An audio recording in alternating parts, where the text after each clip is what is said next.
नमस्कार, आप देख रहे हैं जनहित खबर बिहार। कोसी बैराज के 56 फाटक खुलने के बाद से बिहार के कई जिले बाढ़ग्रस्त हो गए हैं। अफरा तफरी का माहौल बचा हुआ है। आपको बताते चले कि लाखों लाख लोग अपने घर से बेघर हो गए हैं। इसी क्रम में हम आपको ये जो खबर लेकर आए हैं, गौरा बौराम से खबर लेकर आए हैं। गौरा बौराम में पप्पू यादव ने वहाँ जाकर क्षेत्र में घूमा है, लोगों से मुलाकात की है, लोगों को वहाँ राहत कार्य भी काफ़ी किया है। आपको बताते चलें कि 2 जगहों पर कम्युनिटी किचन की भी शुरुआत की गई है। गौरा बौराम के प्रखंड के जमालपुर थाना क्षेत्र में बाढ़ प्रभावित इलाकों का निरीक्षण भी किया है, जहां पर बांध टूट गई थी, स्थिति गंभीर हो गई थी।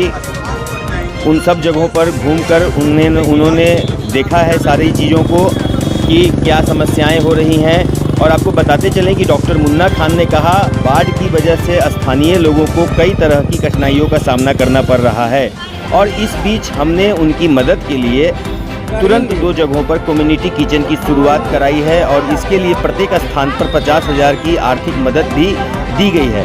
इसके साथ ही 25,000 सूखा राशन पैकेट और 1 ट्रक पानी की बोतल भी भेजी जा रही है ताकि बाढ़ पीड़ितों की परेशानी कम हो सके। हम सरकार से अपील करते हैं कि इस क्षेत्र को जल्दी से जल्दी बाढ़ प्रभावित घोषित किया जाए और राहत एवं बचाव कार्य को युद्ध स्तर पर शुरू किया जाए ताकि लोगों को जल्द से जल्द राहत की सांस मिले। तो जैसा कि आप सभी देख रहे हैं, तो अब आगे आपको ये भी सुनवाएंगे कि पप्पू यादव ने क्या कुछ कहा है वहां पहुंचने के बाद, क्या कुछ संदेश देना चाह रहे हैं सरकार को।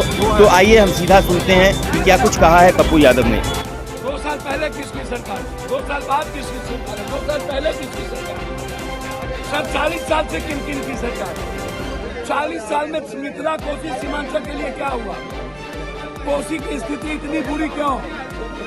कोसी के लोग कब तक जानवर कि 2025 में कुशात राष्ट्र की आई, उसके बाद जनता ने फिर वोट दे दिया, तो सरकार को लगता है फिर हम 1 क्विंटल चावल दे देंगे, फिर बात भूल जाएंगे, फिर वोट मिल जाएगा हमको 25 में। ये तो हालात है। मदद के लिए क्या करनी चाहिए सरकार? सरकार को अभी करना चाहिए, पूरा खजाना बाढ़ पीड़ित को दे देना चाहिए। हर आधा किलोमीटर पर कम्युनिटी किचन और पूरी तरीके से फ्री चारा, मवेशियों की चारा की व्यवस्था, डॉक्टर की व्यवस्था, एनडीआरएफ की व्यवस्था, निगरानी हेलीकॉप्टर के द्वारा। लेकिन सरकार 3 दिनों से कल से आज तक सोई हुई है और लोग भूखे हैं। सबसे बड़ी बात है, कई लोग फंसे हुए हैं सर, कुछ बचे ही नहीं सर, और अभी तक एनडीआरएफ नहीं आई सर, कुछ बचा नहीं। कोई मंत्री दारू पी रहे हैं, कोई मंत्री कहीं कुछ कर रहा है। हेलीकॉप्टर अभी हरियाणा और जम्मू कश्मीर के चुनाव है, वहाँ पर 25 हेलीकॉप्टर है एक पार्टी के पास। हमको आप एक बात बताइए, 40 हेलीकॉप्टर, लोकसभा में अरबों खरबों रुपया खर्च होते हैं, लेकिन बाढ़ पर कब खर्च होगा? हमारे मिथिला और कोसी सीमांचल के लोग कब बचेंगे? हमारी जिंदगी कब बचेगी? आम लोग की जिंदगी क्या ऐसे ही बर्बाद हो जाएगी? सारे फसल बर्बाद हो गए, सब कुछ बर्बाद हो गए। तो ये जनता जानना चाहती है कि हम लोग कब तक भूखे रहे, कब तक जात पात की हिंदू मुसलमान की गोटी खिलाइएगा, कब तक ये जात की राजनीति होगी? इस बांध के बारे में, कोसी की त्रासदी के बारे में तो जब ये बांध टूट गया तो कौन बांध बचेगा? जिस पर पूरा लाइफ लाइन है, पश्चिमी कोसी तटबंध है भैया, यहाँ जो कंपनी काम किया, जो engineering chief engineer, executive engineer यहाँ रहे, वो अरबपति खरबपति हो गए।